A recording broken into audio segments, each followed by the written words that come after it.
Okay, so we're live. Welcome back to the Magic Minds podcast. I'm Matt Burke. How are you getting on? What is the crack?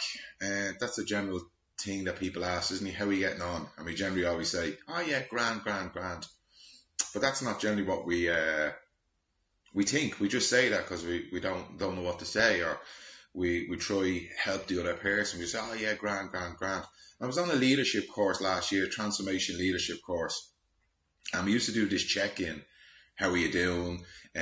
Talk about how you're feeling, what's come up for you, whether it be good, bad, or indifferent. And it was fantastic. It was fantastic that you got to be able to openly tell how you felt, how you were affected by the course, how you were affected by things that happened the day before, but also gave you a great opportunity then to listen to other people and actually practice the art of listening without interfering. And that's what we used to do, sit around in a circle and listen to the person without butting in, without agreeing, disagreeing, but just focus on listening, not judging, reloading, and just being present for the person. And it's a fantastic thing to do. I tried to implement in my job, but it didn't really go down that well. But maybe I'll bring it back in again. You know, you have to be ready for these things. You have to be open for them. And maybe that wasn't the time to do it, but maybe we could do it again. But it's a fantastic way to do.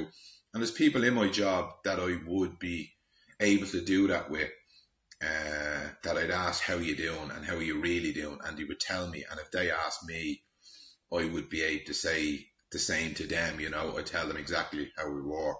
And it was interesting, we were having a chat the other day, me and a close friend in the job, and I was asking her how she was, and she says, yeah, all's good. And I says, how's things with your relationship and all that? And then she went on to start telling me about something in the relationship that she wasn't happy with, and, you know, something about a family member, and it went on for a couple of minutes, blah, blah, blah, telling me. And then I was saying to her, so how was everything else? You know, how was this? How was that? How was this? And she was like, yeah, it's fantastic. That's brilliant. That's great. This is brilliant. That's all brilliant, you know. And I just said to her, I just want to say it back to you. When I asked you, first of all, how things were, you told me this thing that I've seen as a difficulty, or let's say a negative, you know, and but you're after telling me 5 other things that are fantastic. She goes, I know, I always do that. Why do I do that? I says, I kind of gave her this analogy, and I don't know if this is going to work for you or not. I said, it's like, and I do it too, it's like having a bowl of stew, right?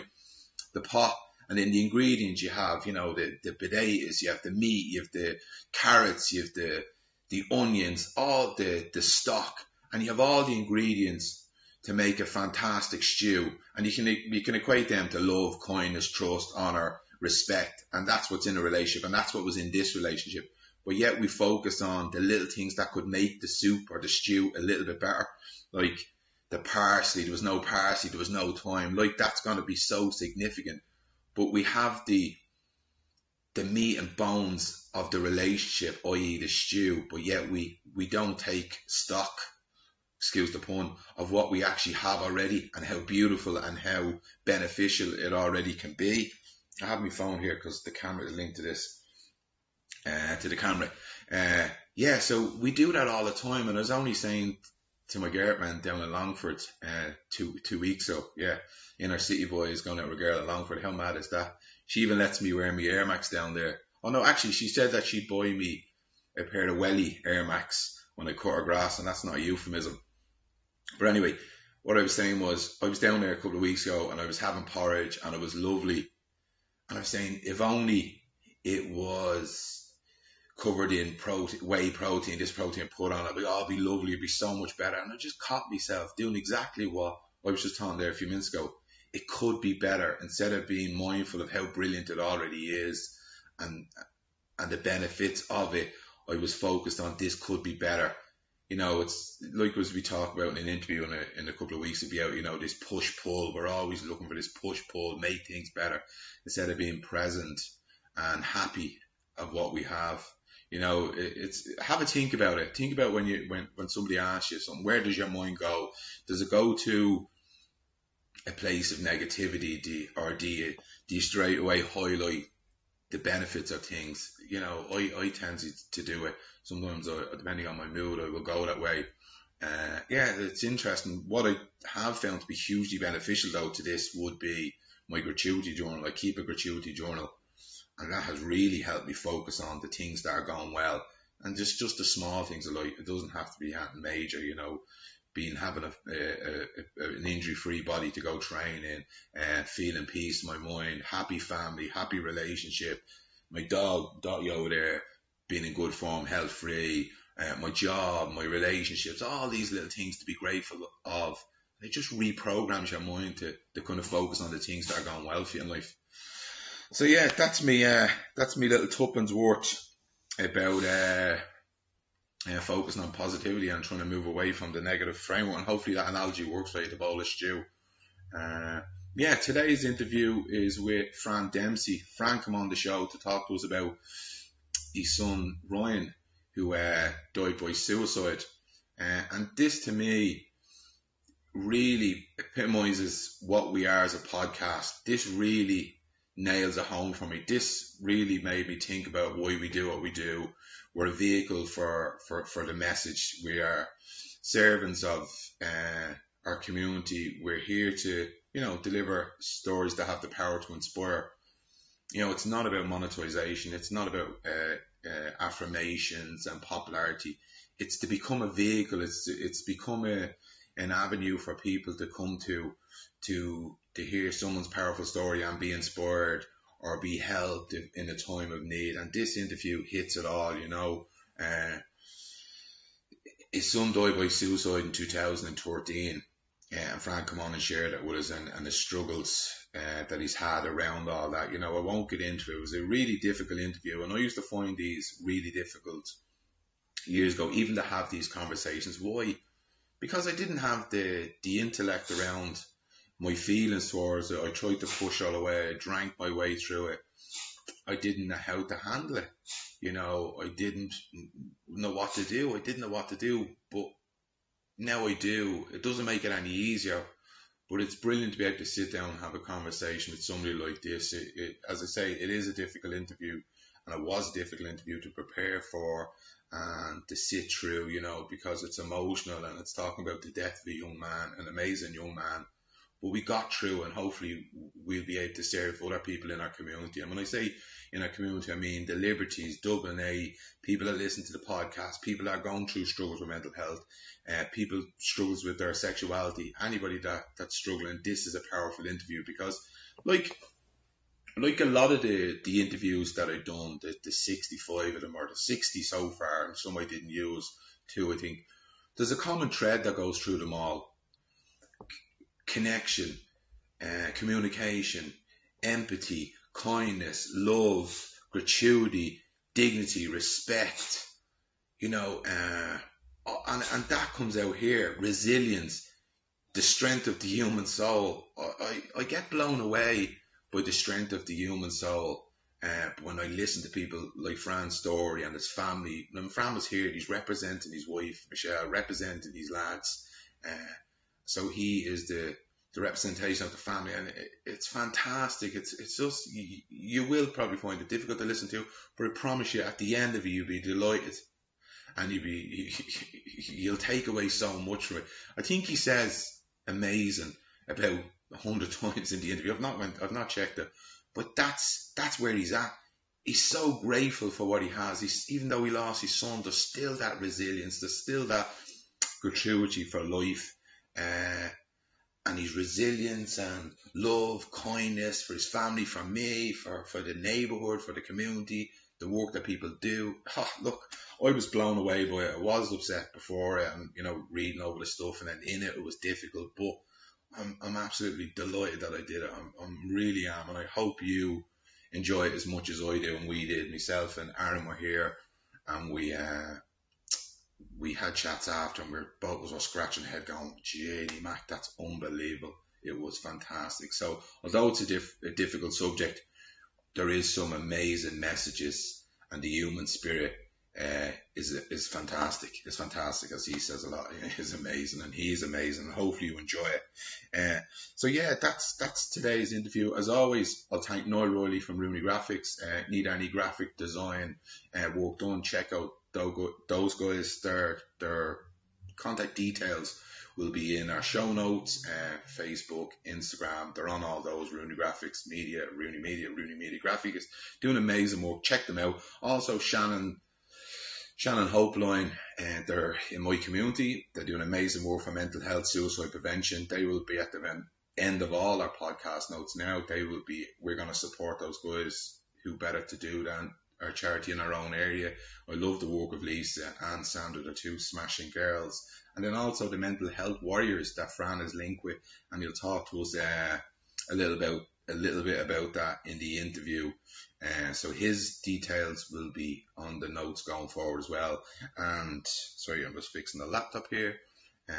His details are there. His phone, he said he'd give us our phone number, so we'll throw that in. And me, if you want to get in contact with me, if there's something you want to ask, I've had my struggles.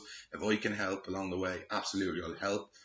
I'm not a trained professional. I do work in a hospital. I do know the language around. I know how to help people, but I can also point you in the direction of professionals that Fran talks about here as well, and people I know and services I know. I won't rant them off now, but there are help out there. But one of the first things to do when you are looking for help is put your hand up, raise the flag, say that you need help. It's as simple as that, and then start the conversation. And I promise you, it gets easier after that. And one thing we talk about in the interview is the things that you don't talk about are usually the things that trip you up the most. When you get them off your chest and you talk about them, it's hugely beneficial, and it's the start of something that could save your life or save somebody else's life. So that's all I've got to say on the matter.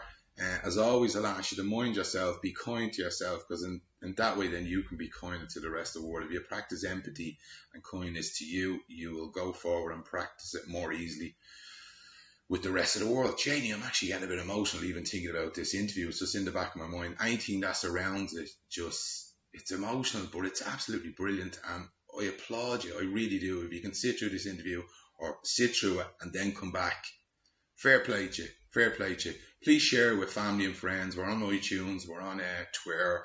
We're on YouTube. Right across the board. Give us a like. Share with family and friends. Give us your feedback. I really appreciate people getting on to me and telling me how they're enjoying the show, or the impact the show is having for them, or stuff they do or don't like. All the feedback is great feedback. It helps us produce a great interview. And so enjoy the show and mind your little self. Take care. Okay, so we're live. Welcome back to the Magic Minds podcast. I'm Matt Burke. On the show today, I'm joined by Liberties legend, all sporty and summary, Fran Dempsey. What's the crack, Fran? How you doing, Matt? Nice to be here. I'm absolutely. You've been asking for a while, and I've been putting it off, so I'm delighted to be here now and coming on the show. I'm absolutely delighted, as I say, you're an outstanding person yourself. Give over. You're a very nice lad. Come here. I've asked Fran to come on the show because he's going to share a story with us. His son Ryan passed away by suicide in 2014 to 3rd of November. Yeah, so he's going to share that story with us and how he and the family have worked through that and through the community and what that was like, and hopefully people can get a lot of learning and we can break down the barriers, the stigma, and probably your story might help families that are going through something similar, because it's kind of rampant at the moment, isn't it? At the moment, this week alone in Ballyfermot, there's 3 suicides. Two in Tally. So it's absolutely unbelievable. I was only told, I was in the post office actually just today, and the girl behind the counter only told me about a story that 6 weeks ago, a girl only had baby at 5 months old, and she took her own life the day of her brother's wedding. And then her mother only 2 weeks ago then took her own life. Jesus Christ. So it's so sad, and it's horrific. It really is. It's rampant out there. Yeah. People really don't realise it, and they don't realise what it's like until it actually hits their own doorstep. And I know people around the area and everywhere is hit by mental health, suicide in some way, shape or form. They know whether they're relatives or brothers and sisters or friends. I think everybody knows somebody at this stage now. That's how rampant it is, It is, we only have to think about cancer and we can easily relate to people, someone, a family member, whatever. And it's the same for suicide. It's the same for mental health.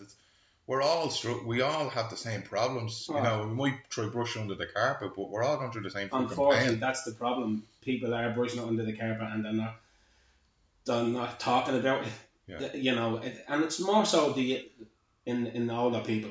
In our generation, for instance, we don't talk about things like that. Weren't brought up to talk about mental health or anything like that, or suicide or anything like that, because it wasn't talked about with us by family or friends or mother and father, any at schools, anything. Yeah. You know, it just wasn't spoke about. You know. I didn't know what anxiety was. I didn't know what self-talk was. I didn't know what was fucking having this mental chatter and giving out about myself and being an internal terrorist. I never knew what those fucking things were. I didn't have the intellect. I didn't have the vocabulary to what that was. I used to just, like a lot of people, I used to drink my way through it. Yeah. You Crazy. know? My own father was in and out St. Brendan's. He used to be going back years ago, and he was given electric shock treatment. Fuck. And when we went up the top to see him, he'd be standing in the hallway looking out the window, and he wouldn't even know you were there. Really? You know, it was that bad. Like, Jesus Christ. he had it from the age of 25, and all his life then, for the rest of his life, he was really, you know, with the result, my own mother suffered because of him. You know, I'm not saying it's his fault. No, there's way. no blame. It just is. It's just the way it was, and we suffered as kids. We seen how it affected my mother, and how it affected him. It's generational. Unbelievable. You know, Dave got it beforehand, and the ones got it before that, so you can't blame anyone. And there was no help at all back then. No, not even now. I mean, there's no proper help now at the moment. The government just don't want to know. They're cutting mental health, and they're cutting money all the time. And there's nothing. The help is just not there for people. It's unbelievable. It is. I seen on Facebook the weekend you were at the Pride Festival. Brilliant. We were honoured to be honoured to Is that what you the mental health the warriors? mental health warriors. I was at a meeting a few weeks ago with one of the organisers, and everybody around just spoke their name and said why they were there and what they were involved in, and it was brilliant. He came over to me at the end of the day and at the end of the night, and he said, "Look, I'm really interested in the mental health warriors. We'd love to have you march in Pride. A total honour, you know." To represent mental health. I was never at a Pride. I had a dog years ago, and my mate, him and his boyfriend brought my dog along, but that's about as near as I got to. Was it some crack? It looked like the crack? It was amazing. Yeah? We went there, it was started at 1 o'clock, and we arrived at 12. And from 12 o'clock, the amount of photographs people took, it was the interest of mental health in Pride. People were just amazing. You know, and we got a few other people actually marched with us on the day when they seen our banner, like they stood behind us and they walked with us all through the parade, you know, and it was amazing. Deadly. And it was like St. Patrick's Day. The amount of people on the side of the road alone the atmosphere was crazy. Isn't it fantastic though that they're bringing this in now, Pride, right? But they're also bringing the mental health in it, because I talked to Dr. Carl Nefter a while ago, and there's a young lad that listens to the podcast, Connor. That's a huge part of, you know, sexuality, mental health, LGBTQ, just like any demographics in Ireland. But it's lovely now that they're bringing it together. It's amazing. It's amazing. It's and so inclusive. Of course, and it's not all mental health is not all doom and gloom. No, you know, people think mental health, doom and gloom, don't want to know, and that's the stigma around it. Unfortunately, you know, we can make it. You know, we can hype it up and have kids not thinking that way. If you're sick, if you have mental health issues, it doesn't have to be all doom and gloom. We can help. There's help out there. You have the likes of the two sisters. I know you interviewed Shannon Topeline and Sandra and Lisa. Amazing people. What a great resource to have in the community. To have this in Dublin, it's unbelievable. I'm really proud. Oh, proud is not. It doesn't even come close. Definitely. Amazing people. And they're doing so much work and helping so much young kids in this area. People have to realise that they need to be supported. They need to support them all the way through. You know, there's people running functions and different things like that for them. People need to put the money into them because they don't get government funding, and they need the help of this community. And this community is brilliant for that. They always have been. always happen. It is a great community for they that, need in it. fairness. They need it. Well, I said it to Lisa, would you mind that we put them on the end of our podcast as support? So every podcast we put out will always be, we're going to sponsor them or they're going to sponsor us. We're just working, because I've always said, what charity would I like to get involved in? And Jesus, charity begins at home. They're just around the corner, you know. So yeah, hopefully people get involved. Yeah. Again, not just around mental health and raising awareness. I really wanted to share the story with you about Ryan. You know, I love the fact that you look on him as a superhero and a superhero angel, and I hope we do it justice. Look at the shorts I have on today. Not only for you, but I just wear them. I wear his t-shirts, all these superhero t-shirts. Yeah. I still wear them to this day. You know, and it's just the thing I do. Totally. And it makes me feel, you know, connection. You know, I was having a chat with Dr. Karen Neff a couple of weeks ago, and we were talking about death and perception, and you know, when we're talking about death, does the person really die? The physical part died, they're gone, you buried them, but their soul and their presence live within your heart. Of course it does. And that's like what you're doing now. You still feel connected to the person. So he could be in Australia, but he's still in your heart. You still tangibly feel him. And I was listening to an interview that you did, and you were saying when he came out, and we'll get to that in a second, that you remember him still hugging you. And I was only talking about that yesterday. And that's real. Like, of course it is. That's real. And before Ryan passed away, and before all this happened to me, my family, like our family, if someone told me that, I'd say, look, you know, I don't believe that. Like, you know, I don't believe in spirits or anything like that. But as I said earlier on, I think you have to experience something like that to feel something like that. You know, and it's real, as you said, it is real. When Ryan came out, the day Ryan came out to us, he came out of the bedroom and he said, I have something to tell you. He was actually telling Michelle first. And Michelle's my wife, by the way. And he came out of the bedroom and he didn't know which way I was going to take it. You know, and look, he's my son, gay or not. Once he's happy, you know, I don't care whether no matter what. But he was delighted. I said, Ryan, I know. He said, I have something to tell you. I said, Ryan, I already know. And he was taken back.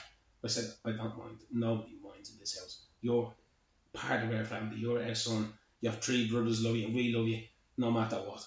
You know, and one of his things was that he was actually afraid then afterwards with the way which way his brothers would take it, dressed stripping off in the bedroom. You know the way you know. Of course. And he was kind of, he asked his brothers that, and his brothers said, "Will you stop that?" But that's their difficult conversation to have, and some people don't have them. No, they don't. No. And as I was talking to someone before about this, is it easier for males or females to come out? And I know if you come out as a male, lads, and you're playing on a football team or in a job, males be thinking, "Oh, look at your man looking at me in the jacks, you're going to piss or something like that." So it is kind of difficult, that kind of mentality, but it's deadly that he had that conversation with his brothers. Of course, it was brilliant, you know. And look, I tell you what Ryan used to do.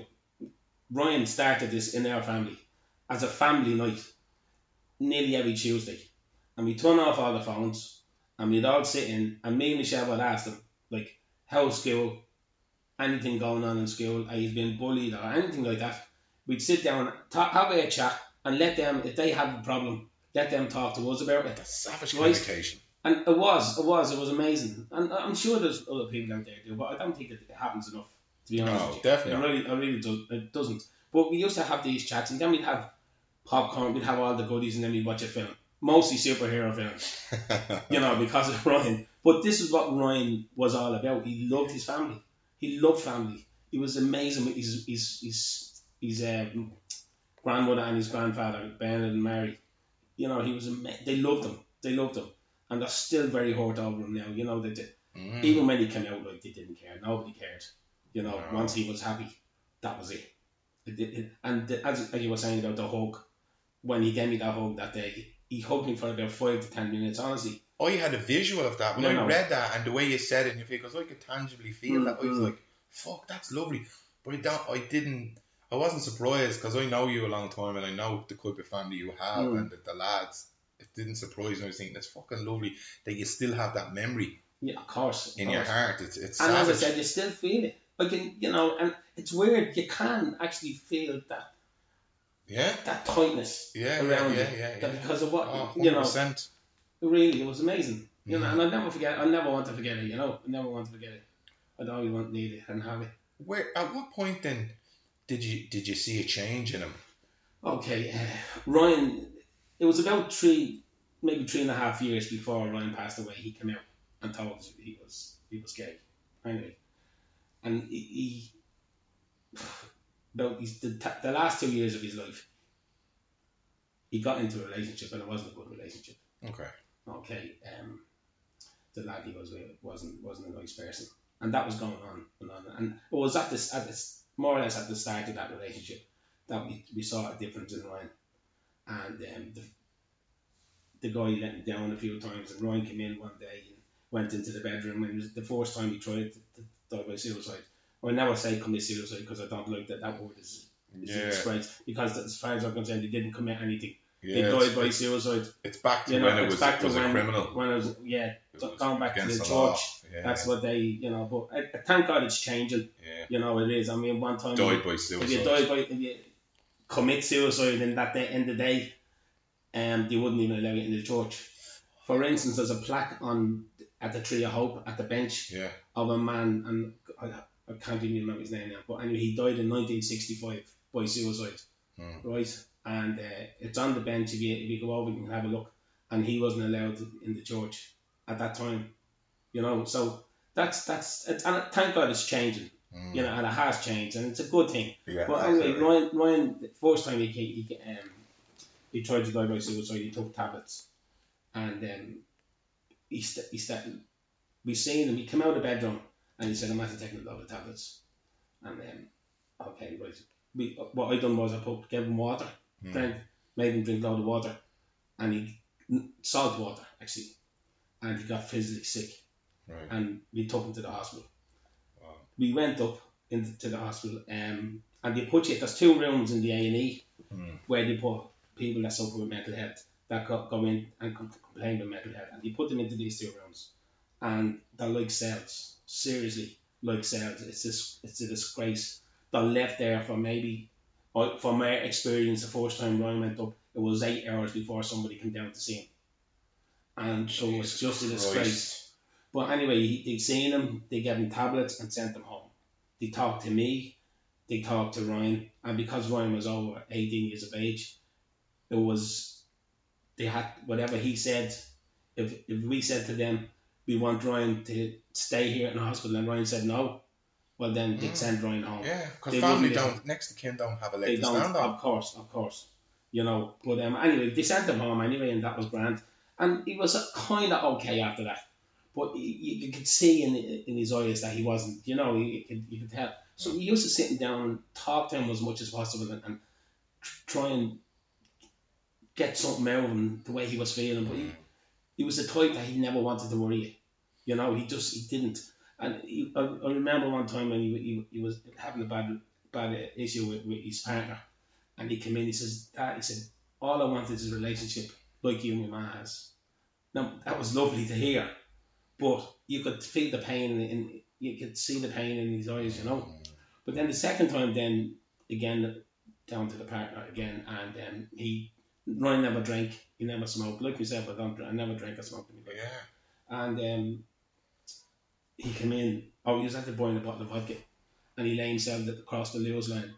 And lucky enough, this man was walking by and dragged him away before the Lewis came. Yeah. So again, we took him up to the A&E.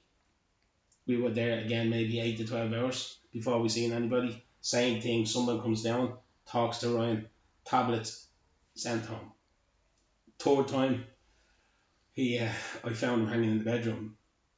I'm sorry if I'm going to get upset. It's okay. Oh, Jesus. And it's like, it took me a long time to go into the bedroom, but it's a horrible vision to have of your son. Yeah, absolutely. So I come down and brought him. He wasn't kind of breathing, he was struggling, so kept him mouth to mouth and, brought him back to life, more or less brought him back to life. Got an ambulance, brought him to the A&E, and again put into this room. And again, 12 hours later, they sent him home. after him trying to hang himself. What the So that'll tell you how bad it is up there, you know, in the hospital. What did you need? What did he need as a family? What did you need at that point? What were you screaming for? We were on a 24-hour watch, Right. We were taking turns. One night, Michelle, myself, sometimes the lads, if they weren't working or whatever, you know. So we had to. You were actually physically doing it yourselves. Watching them 24/7, especially, and then that was on a Friday, and then on the Saturday when he came home, then he sent us home, and then on the Saturday evening, Michelle was lucky enough walking past our bedroom with the door open. He was jumping out the window. Jesus Christ. He was jumping out the window. Like, this is a cry for. He didn't want to be here. He just did not want to be here. He was serious. He was seriously, like, no matter. You know, I think no matter where he would have been, he'd have tried it anyway. You know, and it's horrible. Yeah. To go to the A&E and try and tell somebody about this, tell a counsellor or whoever they were that came down to see us. As I said, because Ryan was over 18, they just didn't listen to us. We were explaining to him we're on a 24-hour watch. How come there's no sections? They wouldn't do it because Why? Ryan didn't want it. But could he not against his will? Can they not? No. His behaviour. How we got him in was we brought him up to our own Dr. Latham. Yeah. Up in just off Meat Street there, and straight away Dr. Latham seen him, and he said, "I'm going to sign him in." Yeah. Okay. He said we need to get him in. Yeah. So signed the forms, brought him up to the Hospital 6. I can't even remember the Jonathan Swift ward it's called. Brought him up. When we got there, the doctor that he was under for the mental health was a Dr. Cumish. He was actually annoyed at us that we went to our own GP, and our own GP recommended that because when we got there, God help the girl, we were in the just outside the ward and in the corridor, and there's a poor girl going around just with a towel around her and going around saying, "Oh, if she's seeing any man at all, she said, 'Oh, he wants sex with me, he wants sex with me.'" And horrible to see a lovely looking girl and her mind was gone like that. Really horrible. And I turned around to Michelle, I'll tell you this. And I said, "Michelle, are we doing the right thing?" You know, looking at this, you know. And that doctor turned around and says, "Well, you either want to be, if you want him here, you don't want him here. If you want him here, we'll take him in. Make your mind up." And that's the aggression he had in his voice. This is what people have to put up with the healthcare. The healthcare system. It's crazy stuff. Yeah, it really lets people down, doesn't it? And then the last time then he was having an issue with his boyfriend. It was Halloween night, the 31st of October, and it was October, 31st of October, and he came in and said, "Look, I need to go back." He spent a month. He spent a month actually in the Jonathan Swift ward, and we thought when he came out he was okay. He was okay, you know, like more or less. Like we were still watching him. But then we say that was in the end of June, the end of June, and then October. Then he came into us and said, "I can't be here." He said, "I need to go I need to sign myself in again." He said, "I can't." Right. You know, he said. And you thought he was stable at this stage. When we heard that, we said, "Isn't it?" Michelle was talking. It's great that he actually wants to do this. Okay. You know, because before that he didn't. Was he on any meds? Was he on antidepressants? No, not really. He was on like a light mood stabler, if you like. Okay. Well, nothing heavy. Okay. You know. Why did they not put him on it? Why did they not prescribe him? That's the thing. You don't know. Again, when we went up to see this Dr. Cummings and we asked him, and he said, "I cannot tell you anything, and I'm not going to tell you anything, because Ryan is over 18. He's not giving consent." And we were saying, "Look, we need this. We need it as a family. This is our son we're talking about. We need help here. We need your cooperation." And he just didn't do it. It just wasn't there. It was just crazy stuff. You might as well be talking to the wall. Jeez, that must be seriously frustrating. That's like your worst nightmare. Like crazy. Talk about how uncontrolled you are. Like you have no control over and he's your son. Okay, he's 18, but he'll always be your son. And Michelle's son, and you can't even help him. And they can't. There's nothing out there. There has to be legislation. There has to change. It has to change. That's fucking really. bananas. It has to change. You know. But as I said, the Halloween night then it's 2014, and he came up. He said, right. So we took him up to the A&E. We told him there that this was about 5:30 in the evening. We told him there that he wants to be signed in. So in fairness, they took him in, but we didn't. We were in these rooms till 10:30 that night at the back of the A&E. So we brought him up. Michelle, she was really upset with him, and she left the hospital anyway, and I stayed there till 10:30. They brought us up to the room. They put him into a room on his own, and known his history of trying to die by suicide. 5 times before that, they put him into a room on his own, and he was supposed to be on a 15-minute watch, right? And that was at 10:30 on the Friday. 2:30 the next day, 2:45, we got a phone call to say that Ryan was trying to die by suicide. And again, we didn't really take it as serious as it was, because he was at the trying 5 times already, and it didn't register. Michelle was saying, "I'm going to kill him when I go up here." Right. You know. And I said, "Look, just relax, take it easy. We talk to him when we go up." So when we went up, he was in the intensive care. He was brain dead. He told us, and we were saying, like, how did this happen? Why did it happen? Was he not being watched? But it turned out then when we got to the coroner's court that they lied about the guy that was supposed to watch him every 15 minutes. Told us in the coroner's court that no, he wasn't. Sometimes they wouldn't see him for 40 minutes. Sometimes they wouldn't see him for an hour. Why? Because they said that there was the staff. They hadn't got the staff. It was on a Saturday as well. It was on the weekend as well. And they hadn't got the staff. To be grand. Exactly. Not only that. This is how bad these people are. They're lying about someone's life like this. It's just crazy stuff. There was supposed to be an observation sheet outside, right? And it's signed every 50. Supposedly signed every 15 minutes. So is there no cameras on the corridor? There was, but they told us they weren't on. For fuck's sake. Right?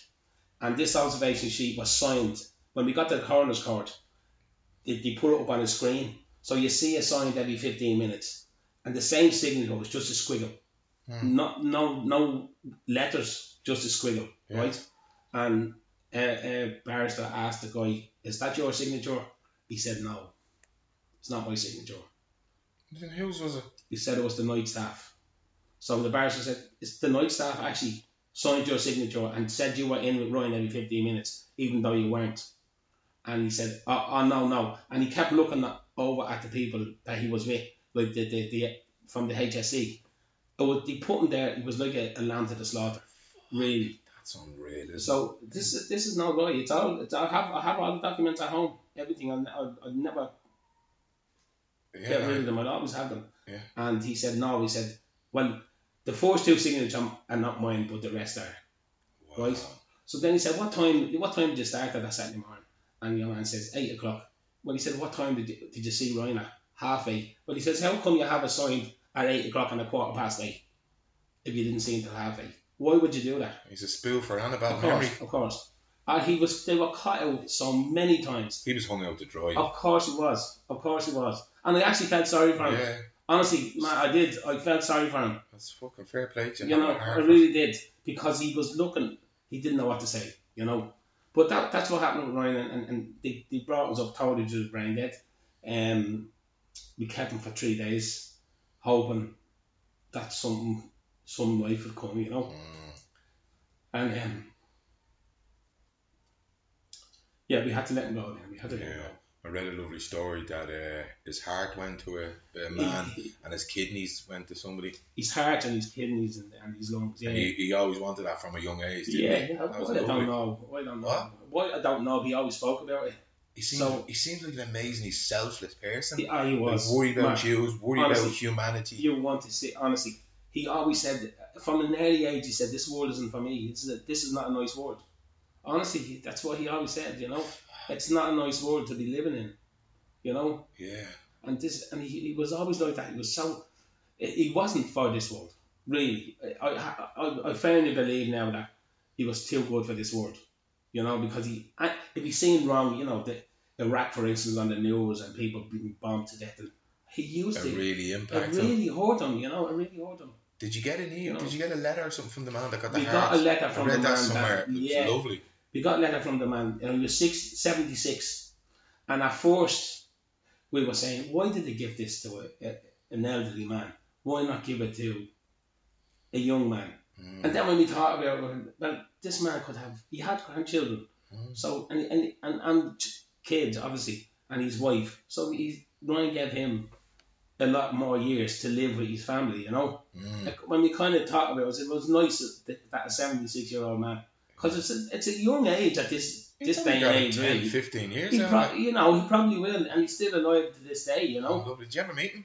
Unfortunately, they say we can't. Okay. We'd love to. But you made contact. You got a well, letter. he gave us a letter, and then the guy that received his kidneys, they had a baby a year after, you know, and his wife. We got a letter from his wife as well, and she was so grateful. Oh man, that's amazing! He really is a superhero. Of course he did. You know, he did. Deadly. Yeah, he was. It was brilliant, and you know, we have all these stuff in like a folder, you know, all the letters and different things like that, you know. What supports did you receive after the event? You know, HSE community. Did you receive any? Okay, myself. How did you get on? See, I kept asking question after question after question. I never stopped asking questions. How did this happen? Why did it let it happen? Why lie about it? You know, it's a human being you're talking about. You're not. It's, you know, even to do it to a dog, a vet, you know, to do it to any living creature, it doesn't make sense, you know. And I had meetings with all these hierarchy people in the HSE, and once I was there, one time I had a meeting, and there was one guy, and he actually laughed into my face. He laughed into my face, seriously. After I passed away, and I was asking a question, you know, Senator Moira Devine, for instance, she's a psychiatric nurse, right? And she gave me a few questions to ask. She put me onto the observation sheet because I didn't realise about that, and she told me about the observation sheet. Wow. And when I went up to ask, they told me there was none. And yet, when the coroner's court came along, all of a sudden the observation sheet was there, you know. But yeah, I mean, they didn't care. What did your man laugh in your face for?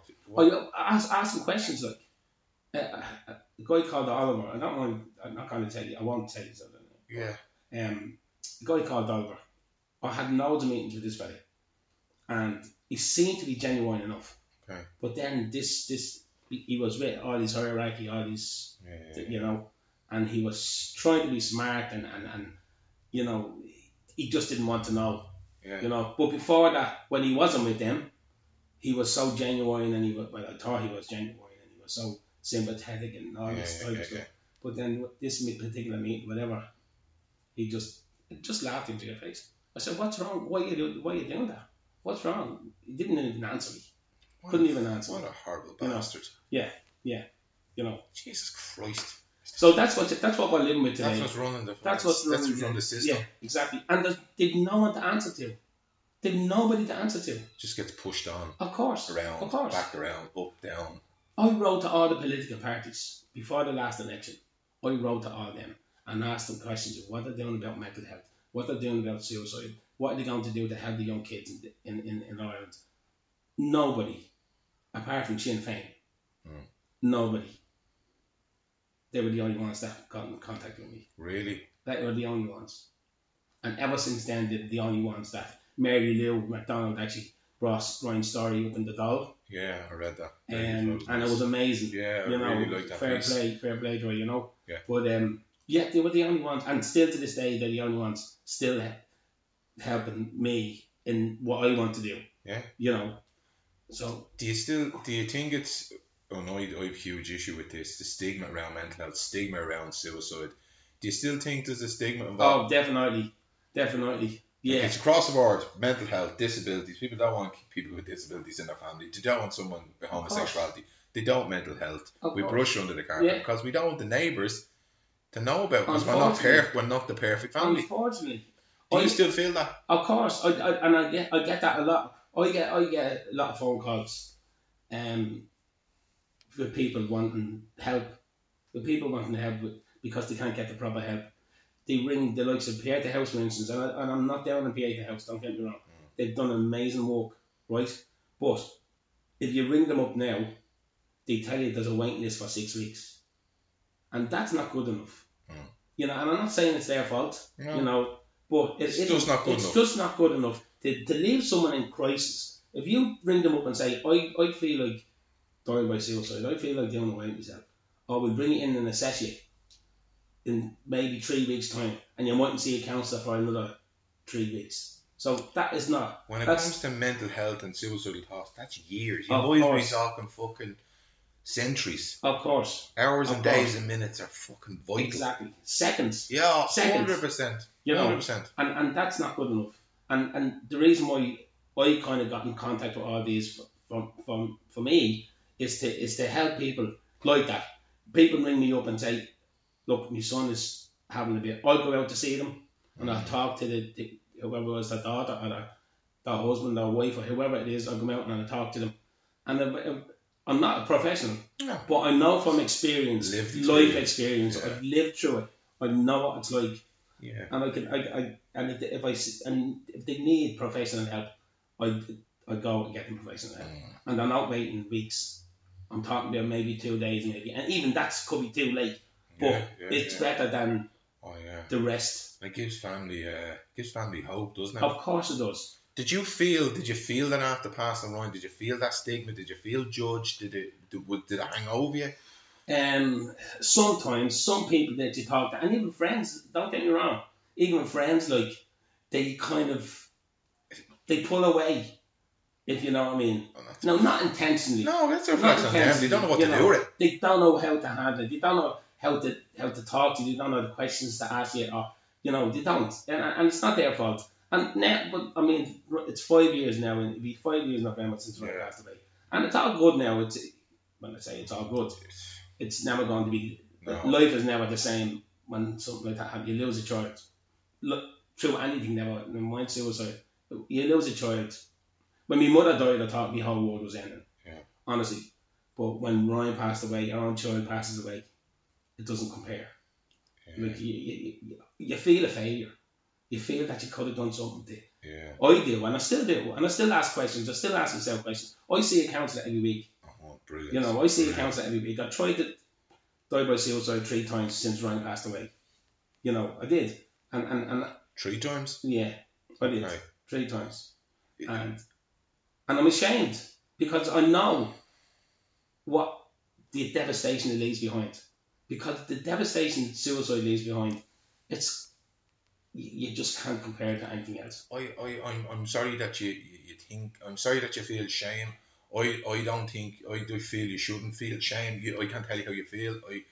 The mind works in crazy ways. The mind is so out for itself, to protect itself, to stop you from pain, that it will go through killing yourself. I understand. I wanted to die by suicide years ago and people couldn't get their head around it.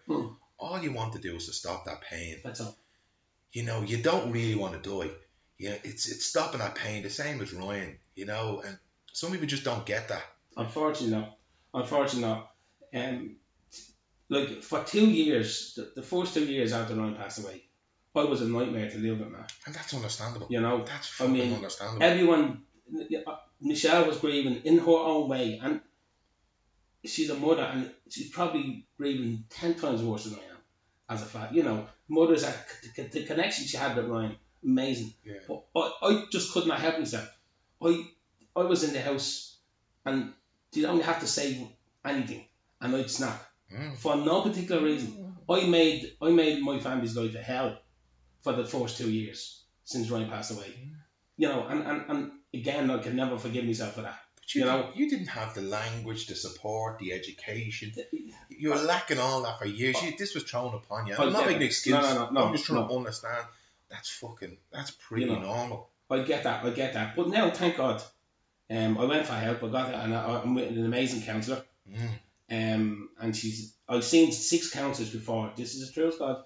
I've seen 6 counsellors before I I actually got that therapeutic rapport. This girl is just amazing. Same as myself. I go to the same one the last 6-7 years now. Yeah.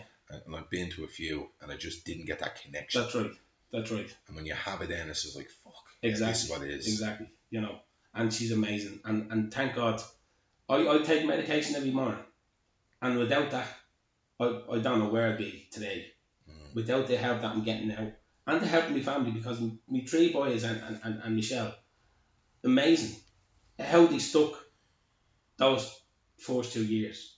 Like, I mean, you know, like when it happened, I was really fucking shocked. Like the whole neighbourhood, the whole community, and especially, and I'm not just saying because you're sitting there. I've known you a long time. I've never met a nicer, more genuine family. Like honestly, you've been really nice, and young Fran in the fountain, and there was something that happened. It just shows it can fucking happen to anyone. A lovely, like I've never heard you actually say a bad word about anyone. I've never heard you slagging anyone in the pub. Yeah. You're always friendly to me.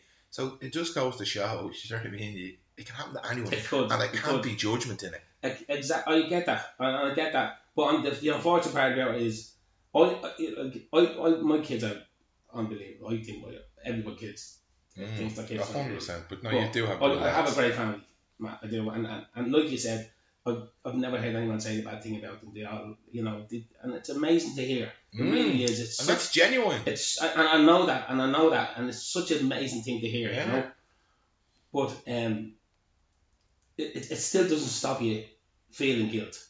It's still, and anyone out there that thinks that if it happens to them or it happens to a part of their family and they're feeling guilt, it's okay to feel guilt. It is. It's okay. They're only feelings, not identity. It's part of the process. It's part of the healing process. 100%.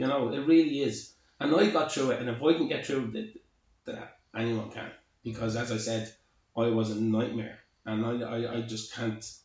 I can't say sorry enough to my family for what I put them through after Ryan passing away, and then for me, and I just couldn't help that, man. I couldn't, even though I knew that it was happening, and I felt so guilty afterwards. I still could not help myself. It was just, I don't know what it was. I just couldn't help it, and unfortunately, and I put my family through that, but they were still together. Yeah. And what as strong as ever. Myself and Michelle even was so strong. We talk about things all the time, everything. We just, back to the basics, what you used to do. Of course, and that's the way. Because I've seen families, unfortunately, with our sons or daughters dying by suicide, and the families are broke up. You don't know how to handle it. Oh yeah. They fall apart. They fall apart. They blame. I had a nephew died by suicide, going back about 10 years ago, and unfortunately his family kind of just fell asunder. Now they're okay now, but they're not the same, But they fell asunder and they fell apart, and my brother and his wife broke up and all this, And it's really sad, isn't it? And I was determined. I said to Michelle, I said, I'm not letting this happen to me. It's not going to happen to our family. No way is it going to happen. So we sat down after my not stupidity, but more or less a breakdown. Yeah, 100%. That's exactly probably what it was, And we sat down and we said, look, we need to stop this. We need to get ourselves back. We need to, half the family that we used to be would be enough, because talking is everything. Talking is everything. Because if you don't talk and if you let things just slide and not talk about it, it's going to wreck your family. It's all the unsaid stuff. Of course. And that fucking rots away. Of course. It eats you. It eats you up, So you guys communicate, you come together, you go to counselling. That's how you keep yourself safe. Of course. I mean, me and the 3 boys only last night we went to see Spider-Man. Right. And we do that because Ryan was always, as you know, he was always at the superhero movies, and he has a fantastic collection of movies, thousands of bloody videos he has. We still have them, and figures, Superman figures, and we have like a little shrine to him. Matt, my son Matt has it in his bedroom, and it's Big T, I call him. Big T. Big Tasty. I know. That's his name, man. Big Tasty. Just to give the shout, young Fran, Deco, and Big T. Yeah. Absolute legends. And two branded kids, Frankie and Xander. Yeah. They're lovely. They're great. They kept us going. Yeah. They kept us going as well, They really did. But yeah, I mean, talking is everything, man.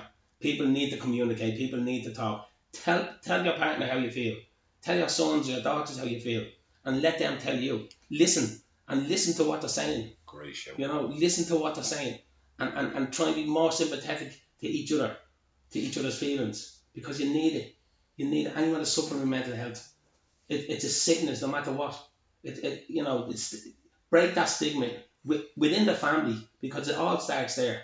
And once you break that stigma within the family and everybody is on board, then you can fight anything. You can fight anybody. You can fight the world. Then you can say, okay, my son has mental health. My daughter, my wife, my husband has mental health. So what? He's sick. We're going to do something about it.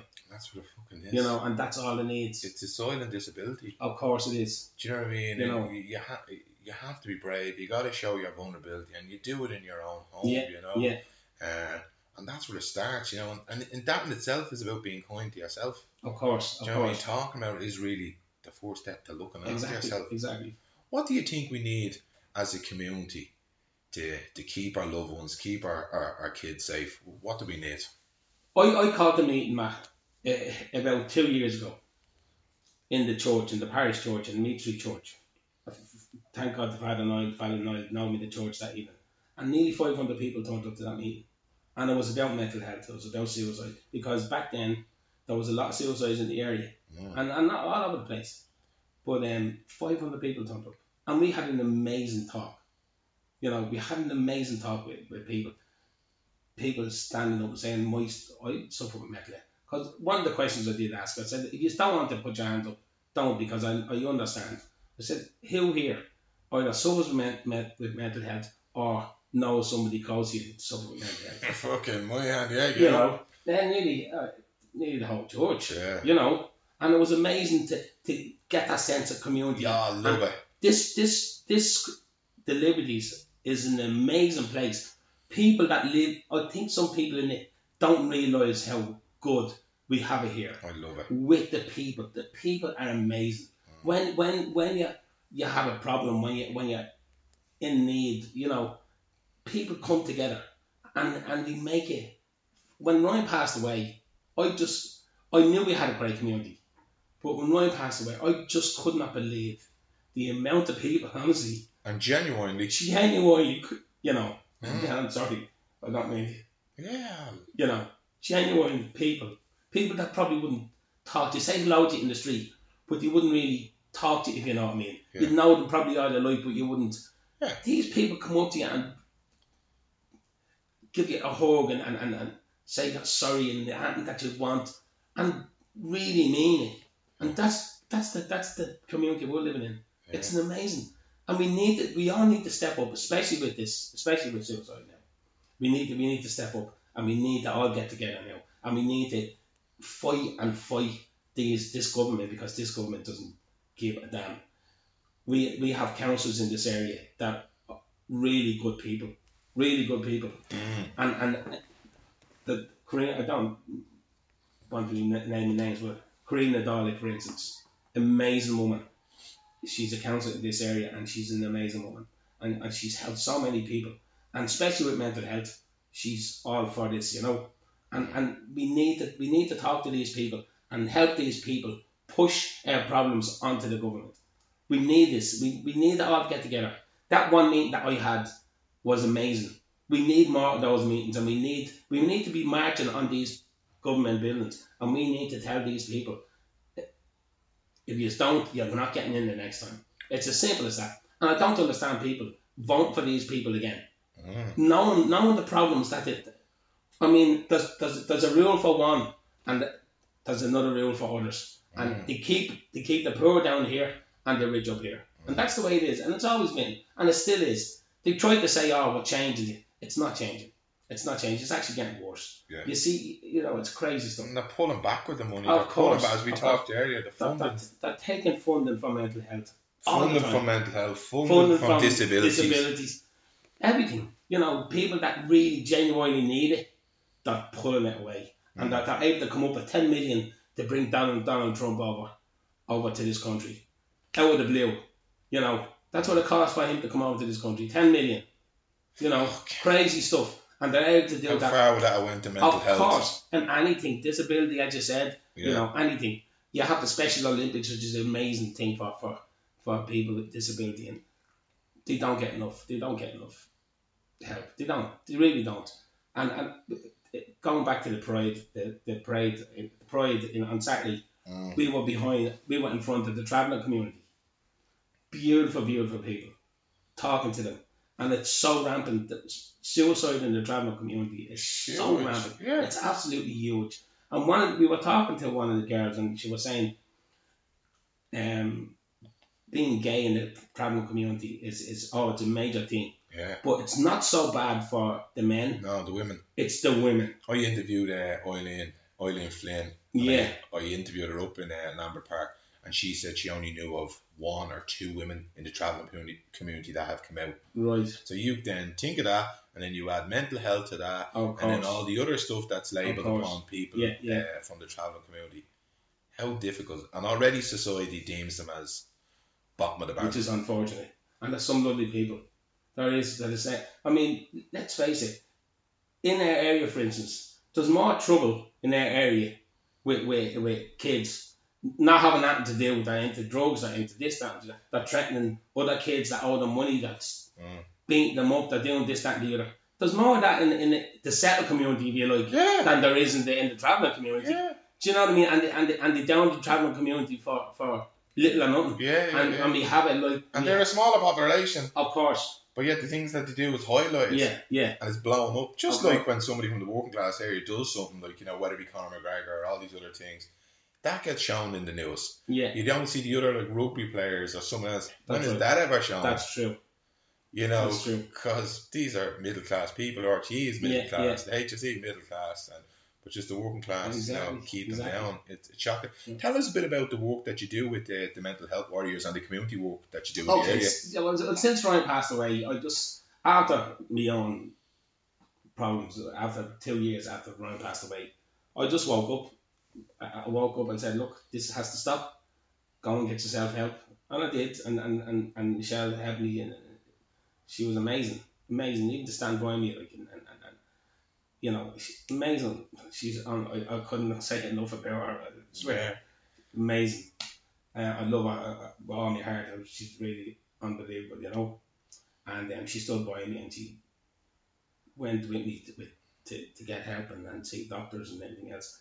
And I just said to myself, okay, something needs to be done, So I thought about the first thing I'd done. I called a meeting with the community. And he said, look, we need something in this community for people suffering with mental health. We need it. And thank God Shannon's Helpline was I actually didn't know about them at the time. And when I had this meeting, Lisa actually came to the meeting, and she actually talked about Shannon's Helpline. Right, and that was brilliant. And it's a long time in the pipeline, isn't it? Of course. And now that it's there, it's an amazing achievement that they have done. People don't realise how big and the struggles that he had. Getting that off the ground was nuts. Of course. The work that went together. They were going on for years trying to get that off the ground. Amazing girls, really. But anyway, I said to myself, look, I have to put myself out there. I have to. And I told my story to a lot of people. I told it. I don't hide anything. Honestly, I don't hide anything now. I people ask me, how did you cope here? Well, I didn't cope. I've done this, I've done that. And told them how Ryan was, and they're taken back by the honesty. It's honest to God truth. Strength. I see strength. I see vulnerability as strength. Well, so do I. I mean, I often say to my counsel now, if I was as brave as Ryan, I wouldn't be here today. Because I think people that do that, especially with the mind that Ryan was in, it's so brave. But most of the time, this is a fact that I learned, that most of the time when people try to die by suicide and they're hanging themselves, for instance, it's kind of a last second thing that they start scrubbing the neck, that it's like, oh, did I want to do it? Ryan's neck was perfect. He just wanted to go. And I remember again a few people's funerals that I went to when I went to the funeral home, and I actually noticed the scrubs on their neck, and Ryan just didn't want to be here, and there was no scrapes on his neck. Do you know what I mean? And that's, to me, and I'm not boosting it up and saying, "Oh, suicide is great, suicide is." He was a brave young man, 22 years of age, to actually do what he done to get himself out of this war that he didn't believe in. Yeah. You know, he didn't, and like, look, if the proper help was there for Ryan, I believe he would be here still. And unfortunately, the proper help wasn't there for him.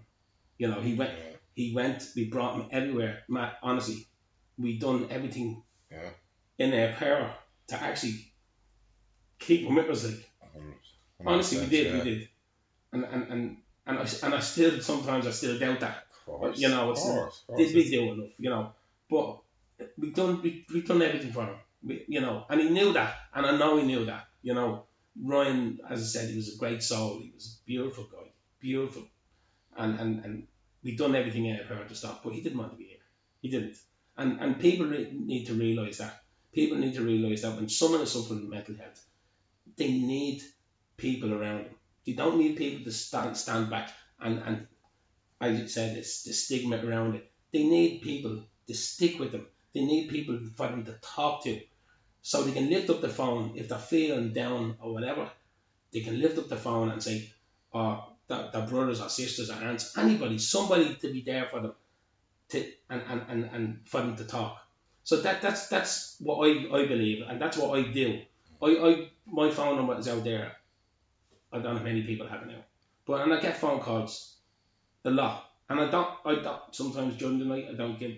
I'm just gonna I don't care. Yeah. I don't care. If somebody is not feeling well, and I can help in any way, shape or form, I'll do that. I just that's my focus now is that.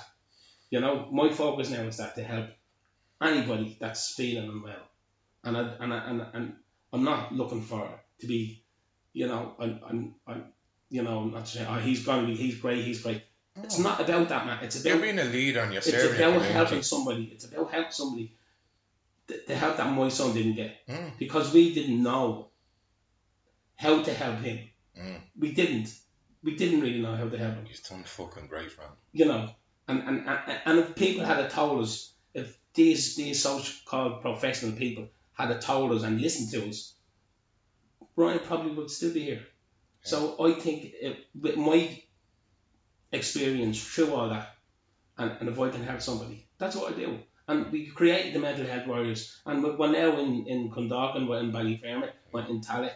We have Mental Health Warriors all over the place. Right. We have them. We're trying to get them down the country. We're trying and create this awareness. We create awareness on mental health and help people understand more about mental health, so they can help either themselves or their family or friends or whoever.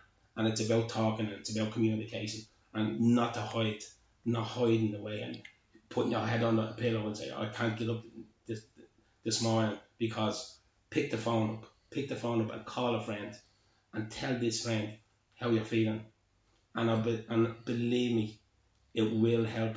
It'll boost you up so much once you pick that phone up and call somebody and tell them how you're feeling. Yeah, absolutely. And that's all it takes. And this is what we're about, just to create awareness and hopefully to save lives, like Shannon's Hope Line is doing all day, every day. Aaron's here beside me. Can we put your details at the end of our podcast? Can we tag you as our support? Of course you can. Like going forward, we'll plug it, Aaron. We'll put that on all the show notes, so that will be our support. That and Shannon Hope Line.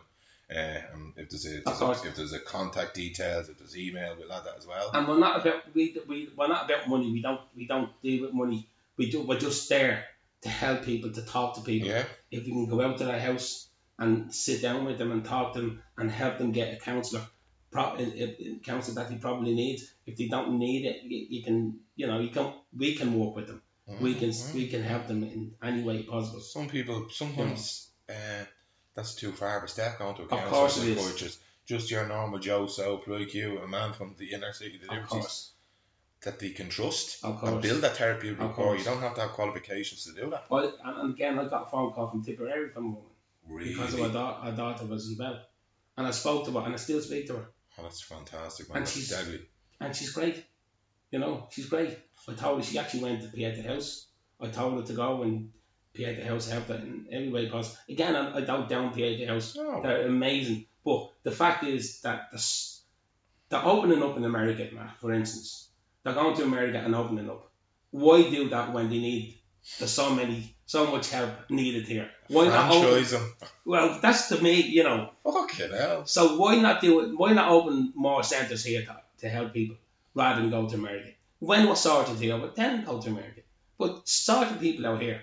There's 6 weeks waiting list with PA at the house. Well, anywhere you go now for mental health, the waiting list is just crazy. Crazy. I know someone that was waiting 6 months. 6 months. And they cut their wrists. And and passed away. Fuck's sake. You know.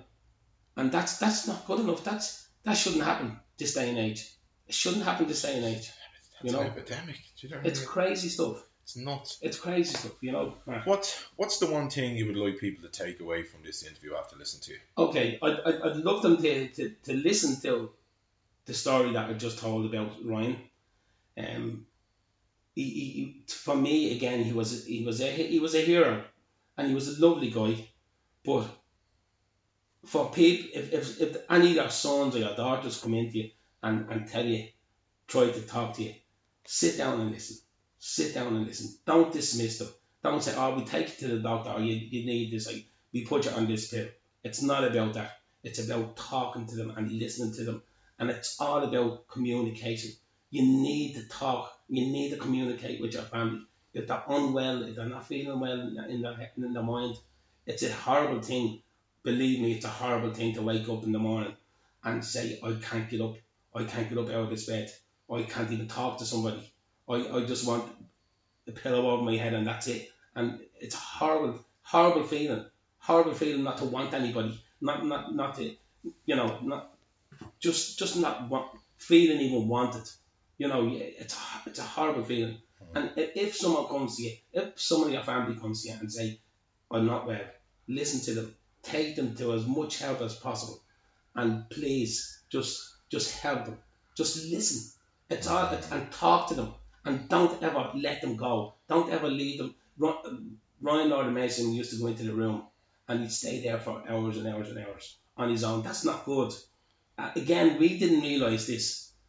And unfortunately... There's a pattern. Of course, you can see it.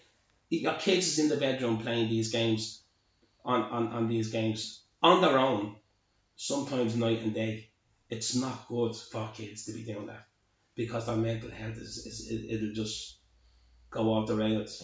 And you need to talk to people. You need to talk to your kids. Bring them out, sit them down, watch a film with them, talk to them, ask them how they're getting on in school. And I know people do that. I'm not saying that, you don't. But be genuine with them. Let them know that you're there for them. Let them know that you're interested in what they're doing. And tell them about your day, and try just interact with them and keep that family connection going because it's so important. It really is. It's so important. Nice. And that's what it's badly needed. It's badly needed. And we need that. We need the whole community to get together and say, right, we've had enough. We've had enough. And it cannot happen to other people. It can't. I don't want this to happen to any other. I wouldn't like another family to feel the way our family felt. And I know from personal stuff, it's a horrible feeling. It's the devastation it leaves behind. It's horrendous. And I just don't want that for anybody else. I just wouldn't. For no one. I wouldn't. I hope anyone listening, I hope they take something from this. And family unit is amazing. Your family you need that family. You need that connection with your family. I get that from you. I get that sense of unity. I get that sense of and strength in numbers. And I can see your build in your community. Because we as men sometimes retreat into our brain. It's the anatomical, the way we're designed. Women communicate in group, men pull back. You're going against that. You're bringing the community together. You're talking. You're open up.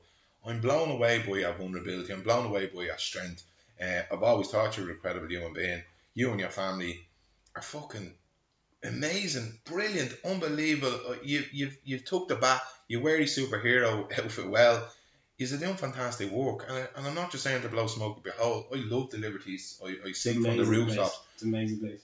Yeah, I'm blown away by your strength of character. Thanks, you might not see that. You might think you know, I can't stop you feeling the way you feel. That's your feelings and they will pass. No. But I'm proud to have shared this story with you. I'm proud of you and your family and the work that you did.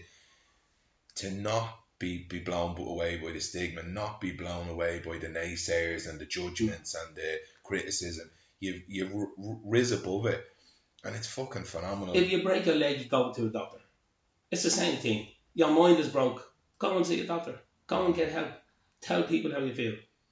Tell people how you feel, and don't be ashamed. It's nothing to be ashamed about. No. It's nothing to be ashamed about. You're sick, and that's it. And it can be. You can get well, and you can get the help with the help of your family and friends, and talking to them. You can, and it will happen for you. It will happen for you out there. You know.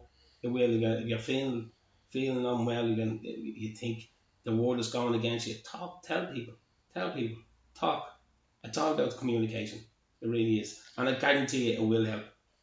Wow, Fran, you're so man. Guys, if you need any help, get in contact with Mental Health Warriors. Get in contact with the Shannon Hope Line. We have a Facebook page. We have a Facebook page. Yeah. We'll put Fran's contact details. Yeah. My details will be there, and all the other supports will be there. If there's anything in the show that's really impacted people, get in touch, even if it's just to have a conversation. Even if people want to meet me for a coffee, I'll meet anyone, anytime. I'm the same here. I do it all the time. Time is a valuable commodity. Of course. Fran, from myself, from Aaron, from Kevin. Kevin's related to you, by the way. Really? He tells me, is this true? Is Kevin the technical legend, is he related to you? He says he is. Oh, I don't believe it. He asked me to give a shout out to his beautiful girlfriend, Kirsty. She's a lovely girl. Yeah. What's the story? He's punching above his weight there. I think he is. Yeah. I think he is punching above his weight. All right. Fair play. She's doing charity work. Good. Yeah, exactly. But Kevin is a legend. He's a lovely guy. Kevin is the technical legend. I know Kevin from the time he was a kid. An amazing kid. Amazing young fella. Yeah, he's just a grumpy bastard. I know he is. No, he's not. I love him. I'd be lost without him in the podcast. But from the bottom of my heart, myself, Aaron, Kevin, the Liberties, our community, I salute you. And I think you're doing amazing work, and keep it up. I'm really, really proud. We always will. I'm honoured to have you on the show. Thanks, mate. Amazing. Of course. Thanks very much. Thanks very much. Yeah. Listen, amazing. Thanks very much.